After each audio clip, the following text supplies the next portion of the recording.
It is time for some more unpopular opinions. We'll read out some cycling hot takes, debate them, and then decide if we agree or disagree.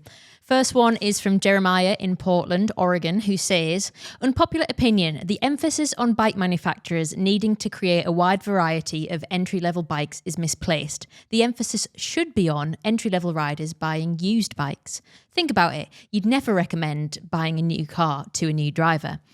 The price point of secondhand is often better and it's more environmentally responsible. I strongly disagree because you can't compare cars with bikes. Now, I love the theory of it, but generally speaking, a car comes with a service history that you can check. And if a car's been serviced at this garage and this wasn't done, it's an easy thing. And also, car servicing is more simplified, in my opinion, where you could buy a secondhand bike of somebody, it looks really nice, and then all of a sudden the bottom bracket's worn out, the headset's worn out, the wheel bearings are worn out, the chain is stretched, which damages a cassette. So you buy this bike for £250 and it costs you £300 just to get it working again. And you don't really have a recourse because whoever you've bought the bike of might not know either. So it's not like they've done it in malice, it's just what it is. So yeah, it just becomes, it's a very grey area. There's also no book value for used bikes. So people just kind of make it up as they go along. I know, like he talks about the Pros Closet, did very well in the pandemic because people couldn't get bikes. So used bikes, the value went up massively because people just wanted bikes. But yeah, I would like to see more used bikes out there, but I just don't think it works very well for entry-level riders or new to the industry. You definitely do get significantly better value in the second-hand market, and I wish that there wasn't the risk that you were going to buy an absolute ringer. Yeah. But the problem is there are plenty of scenarios where people do end up buying absolute ringers. They take it into a bike shop to have a once-over, and it is a £500, £1,000 service because it's actually knackered. Yeah, it's a tough one. I wish it was better. The tough one is that to get your bike fixed costs money. It is expensive, unfortunately. I know this because we do. But even it's got to do with how much time and getting the parts. And it's not just a bike shop trying to make loads of money. There's loads of factors involved. It's the tools cost money. The tools weigh out. Some jobs that look really simple. I had a guy once give me grief because he brought it in for a set job. And it took me 6-7 minutes to do. And we charged him £30. And he was like, getting upset. It only took you this. I was like, yes, but the tool to do this job cost me 900 quid. Same with disc brake facing. I've got this VAR disc brake facing tool that everybody rings me to try and use, but it took me so long to get one. It's so obscenely expensive, but also it gets blunt. Meaning you have to be, there's other costs associated. There's getting mechanics, there's health and safety, it stands, it's insurance, and all these things become expensive. So the problem with that is that when you buy a cheap used bike, you get excellent places like Recycle Bike, they do as a charity, and that's an excellent service. But it still costs them money to fix these bikes up and make sure they're safe for people. It does indeed. And then people get upset when they come back if something still goes wrong. But there's only so many things that you can anticipate. It's difficult, yeah. Yeah, well, he had a second part of this email, which I'll also read out. He also thinks that there's an untapped market for used equipment. So he says, I appreciate websites like Bicycle, is that how you'd say it? Yep. I appreciate websites like Bicycle and the Pros Closet, but feel that local bike shops are missing an opportunity. They should take in trade-ins of used bikes that they can repair and sell, or even offer a consultation type service where they would assist a customer in buying the right used equipment from an online seller. He said even places like Facebook Marketplace, and conduct repairs or alterations when it arrives. Thoughts? I'm happy to do that. But the problem is it is the shock of the bike coming in at you bought it for 250 quid and then I'm telling you 300 quid to get that bike to a safe condition. Well, I guess this is a problem, isn't it? If you're consulting and say, yeah, go for that one, you don't know what the I don't know what the internals are. Things. And it might also be fine. I'm sure we have a lot of listeners listening who have bought used bikes and they have been fine. So we are potentially catastrophizing. But I guess from our own experience, we would probably choose not to do that. But that doesn't say you can't do that. I would always do it because I know I can fix it myself, which is great. Fair. But I've just say, be cautious, and it's also it's more of me giving the professional advice, saying do this because there is a risk. He talks about all these markets, but there's a thing called Facebook Marketplace and eBay.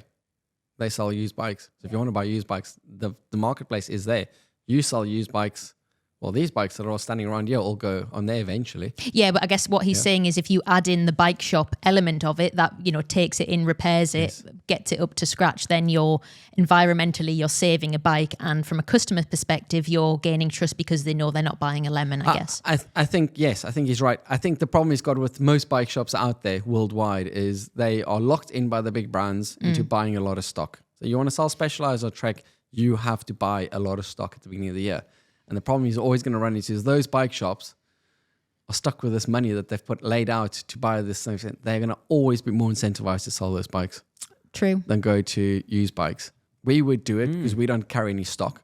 But at the same time, we don't want to... My concern, on the other hand, is that I don't want to say to somebody, buy this bike, it's great, and then it comes to me. And then if it's not great, then you have to send it back, and that becomes an issue. If I buy it as a shop, then I've bought this bike in, and then I'm incentivized to sell it to somebody else because now it's my problem. So yeah. But is there a scenario where, and I think this is one of the options he's looking at, is, say, for example, I know someone that is selling a bike and they're not a friend of mine. They say, you know, you can have this bike for £750. I can say to you, I'm going to bring a bike in for you to do an analysis of what work is required on this bike, and you can charge me for that.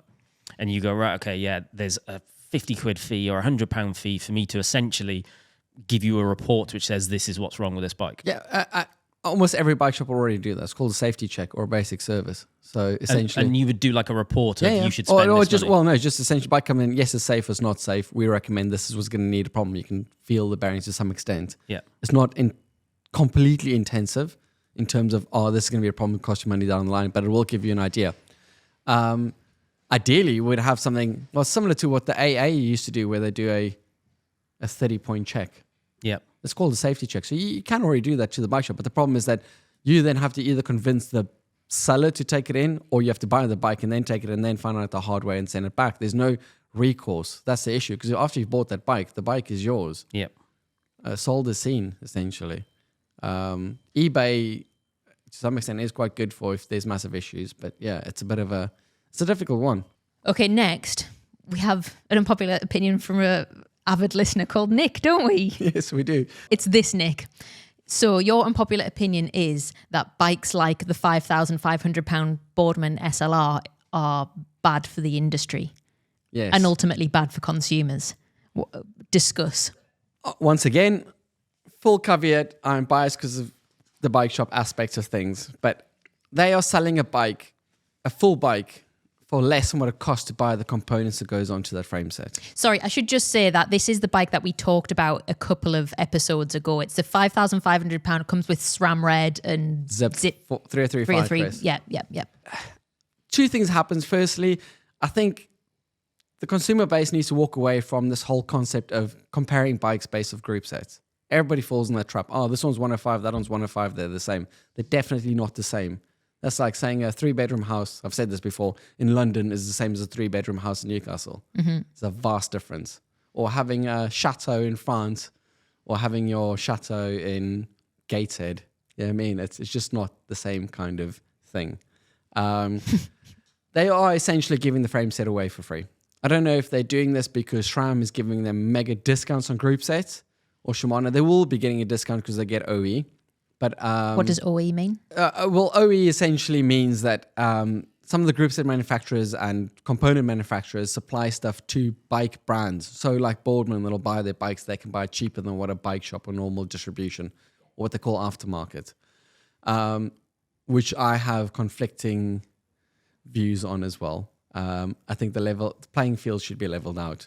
I think they are running an artificial monopoly in terms of smaller brands can't compete with this because they don't have the motor trade behind them, extra money that can just essentially give frame sets away to sell off the basis of, our bike's got SRAM Raid, so it's equivalent to that bike with SRAM Raid, or ours got Ultegra, it's equivalent to that one with Ultegra.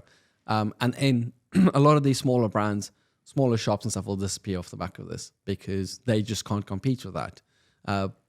They might, in my opinion, again, obviously there's no proof to this, but they're running just a massive marketing campaign. Get your bikes out, get them really cheap, have everybody like you guys and everybody else talk about it, Rightly so, because there's information. A few people buy it, and then slowly but surely they start pushing the prices up. Van Rysel did a similar thing, in my opinion.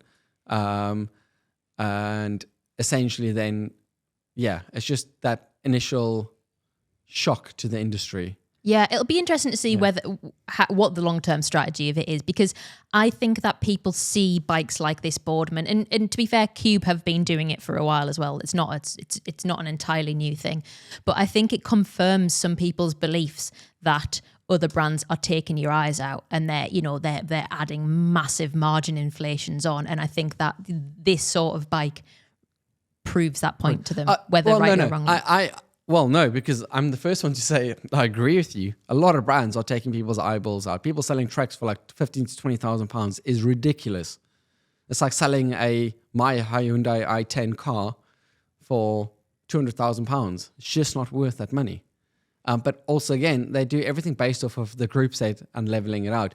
Yes, there's frame manufacturers buying frames in from the Far East and then shipping it over to Italy, getting it painted, and then selling it for 10, 15 times more than what they paid for the frame set because of marketing and things like that. That does happen.